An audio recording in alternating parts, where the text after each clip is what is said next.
सुमनसवन्दित सुन्दरि माधवि चन्द्र सहोदरि हेममये मुनिगणवन्दित मोक्षप्रदायिनि मञ्जुलभाषिणि वेदनुते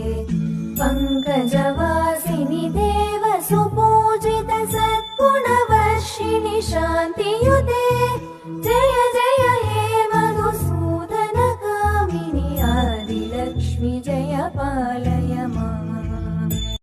सुमनसवन्दित सुन्दरि माधवि चन्द्र सहोदरि हेममये मुनिगणवन्दित मोक्षप्रदायिनि मञ्जुलभाषिणि वेदनुते